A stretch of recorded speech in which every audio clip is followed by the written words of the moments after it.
Yo les brookistes, on se retrouve en cette période de Coupe du Monde pour parler foot, mais pas de n'importe quel foot, on va parler d'animes, de mangas, de foot et des personnages qui m'ont marqué dans cet univers-là. Et c'est maintenant qu'on commence.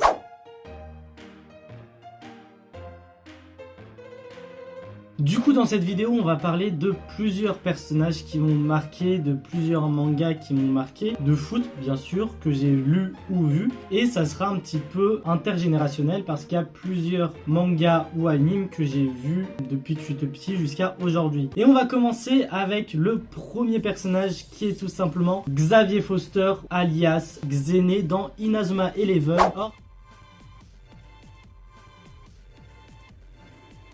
Or, qui est Xavier Foster? C'est tout simplement l'ancien capitaine de Genesis, qui était l'équipe la plus forte de l'Alius Academy, l'équipe finale que devait vaincre un petit peu Raymond, bien sûr. Et on le connaît aussi en tant que Xavier Foster lorsqu'il intègre Inazuma Japon, donc l'équipe nationale du Japon pour le football frontière international. Bien sûr, c'est un attaquant qui est plutôt très bon et que j'ai beaucoup apprécié dans Inazuma Eleven. Oui, ce n'est pas Axel Blaze, ce n'est pas Sean Frost, c'est Xavier Foster qui m'a le plus marqué. Ah là là là là, Xavier Foster, mais qu'est-ce qui m'a impressionné. Bon, pourquoi Xavier Foster m'a autant marqué? Alors je m'en souviens déjà, je l'ai connu d'abord avec le jeu vidéo sur Inazuma Eleven 2, Tempête de Feu, si je ne dis pas de bêtises. Et en fait, je l'appréciais énormément par son côté mystérieux au final. C'était un personnage qu'on rencontrait comme ça avec Xavier, enfin que Marc rencontrait et on se posait des questions, qui c'était, etc. Pour au final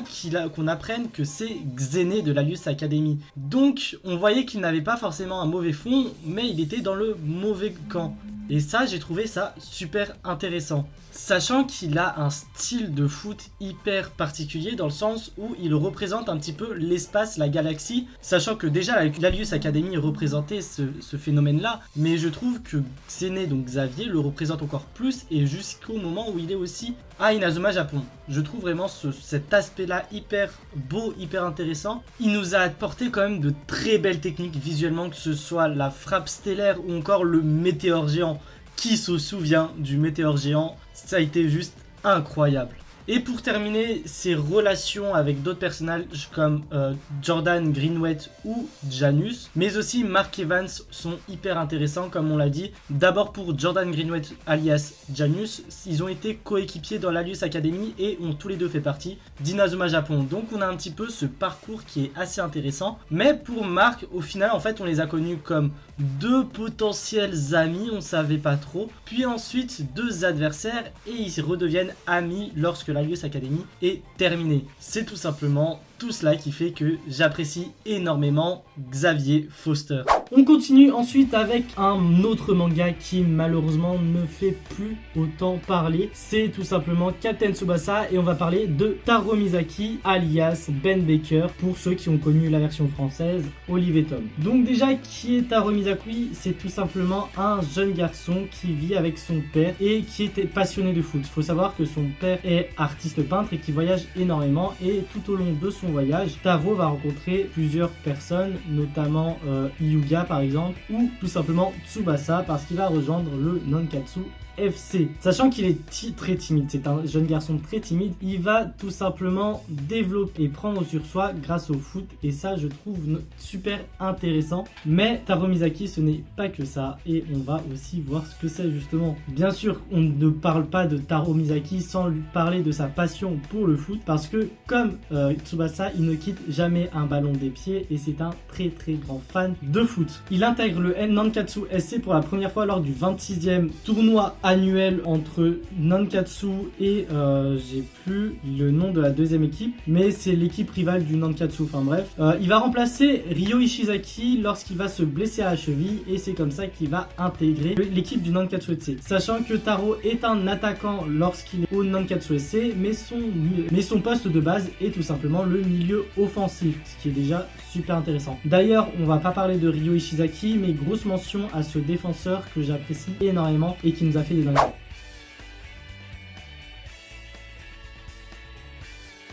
Taro Mizaki, aka Ben Baker. Je vous jure qu'on ne parle pas assez de ce personnage et encore moins de l'œuvre dans laquelle il appartient, donc Captain Tsubasa. Or, pourquoi Ben Baker et pas Tsubasa par exemple? C'est justement un attaquant qui me fait vibrer. Dès son apparition, j'ai juste lâché un waouh. Il a été juste incroyable. Il forme un duo, donc duo d'or et d'argent très connu avec Tsubasa, juste incroyable. Il a réussi à réélever le niveau du Nankatsu SC avec Tsubasa de manière phénoménale. Mais il n'y a pas que ça, rien que footballistiquement, on sait que Tsubasa a son propre style, mais Taro aussi a également le sien et je trouve que ça ramène un vrai plus au Nankatsu SC. Et son départ du Nankatsu SC suite à leur victoire m'a fait très mal parce qu'il a été un joueur important dans cette équipe. Et encore une fois, rappelez-vous de son duo avec Tsubasa et son but à 2 qui a été juste magique. Cette fois-ci, on va s'attaquer à des mangas beaucoup plus récents et on va commencer par le Blue Lock, le projet Blue Lock qui fait tant parler avec cette Coupe du Monde et la prestation magnifique du Japon avec Rensuke Kunigami qui est juste incroyable. Alors pour le coup, on n'a pas tant d'informations sur son vécu, on sait juste qu'il intègre le Blue Lock, sachant que le Blue Lock est un centre de formation entre gros guillemets pour attaquants. C'est tout ce qu'on sait sur lui et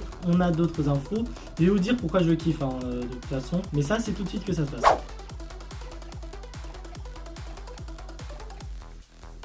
On va s'attaquer au dernier du moment et c'est tout simplement Rensuke Kunigami de Blue Lock, cet anime manga de foot Battle Royale qui fait tant parler ces derniers temps. Allez lire le manga, il vaut beaucoup mieux que l'anime, voilà. Suite à cette petite parenthèse, pourquoi Rensuke Kunigami? Tout simplement parce que, comme son surnom l'indique, c'est un héros. Rensuke Kunigami, je vais dire Kunigami ça va être plus simple, a des valeurs footballistiques que j'admire énormément et qui me fait tout simplement kiffer. Il veut du fair play, il veut jouer fair play, mais il ne va pas laisser tomber pour autant son ego, ce qui est le but de Blue Lock. Il te met également des pointards footballistiques, mon gars. Enfin, ça veut rien dire, mais il te met des pointards. C'est en plus de ça son arme de foot, c'est ce qui va le permettre de se développer dans le Blue Lock et c'est juste magnifique. Et cette fois on va spoiler un petit peu les scans pour ceux qui ne sont pas à jour, mais son évolution à l'heure actuelle est incroyable. Kunigami, on l'a connu comme un joueur très fair play, très souriant et qui aime le foot. On le revoit suite à son repêchage, un Kunigami totalement différent, un Kunigami qui s'est assombri, un Kunigami qui n'a pas les mêmes valeurs que le Kunigami d'avant. Et on se pose des questions sur ce repêchage parce que pourquoi en fait? Pourquoi ça s'est passé ainsi? Pourquoi il est devenu comme ça? Et j'attends des réponses là-dessus. Sinon on va terminer avec le 4e joueur et pour le coup on va parler d'Ashito, Aoi Ashito de Awashi qui est un manga de foot que j'apprécie énormément également. Donc Ashito est un jeune garçon de 15 ans qui vit chez sa famille de très modeste et qui est passionné de foot. Il n'est pas très bon mais en tout cas il aime énormément ça. Il va faire jouer un match où un sélectionneur justement est venu voir ce match pour voir un petit peu les perles qu'il pourrait y avoir à la campagne, sachant que le match se passe très mal parce qu'un ancien coéquipier à lui le reconnaît et se fout de sa gueule et de sa situation familiale. Ashito, très sanguin, va lui donner un bon coup de boule et va se faire exclure du match. Sauf que ce sélectionneur reconnaît un certain talent chez lui et ce sélectionneur c'est tout simplement Fukuda, un ancien joueur pro, et il va lui demander de passer détection en tant qu'attaquant à l'Esperion qui est une grosse sélection nationale et un gros centre de formation au Japon. Voilà, c'est pour ça que je trouve Ashito très intéressant et on va aussi également voir plus en détail pourquoi.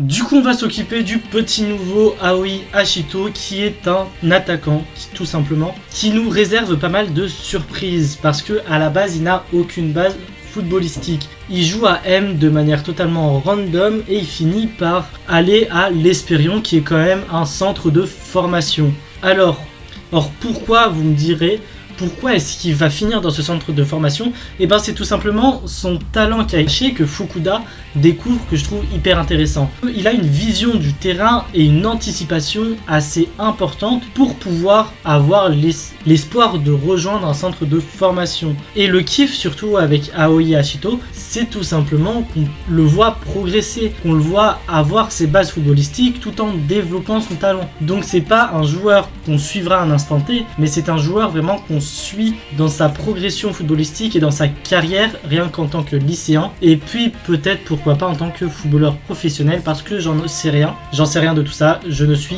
que les tomes français. Bref, en tout cas, j'espère que la vidéo vous a plu. N'hésitez pas à me parler de vous, joueurs de foot dans l'univers du manga et d'anime, qui vous a le plus marqué, parce que j'en suis sûr qu'il y en a. Quel manga de foot vous a également énormément marqué? En tout cas, nous, on se retrouve très bientôt. N'hésitez pas à rejoindre la Vongola Family en vous abonnant. N'hésitez pas à commenter. En tout cas, ça fera toujours plaisir. Bref, on se retrouve très bientôt. À plus les bookies.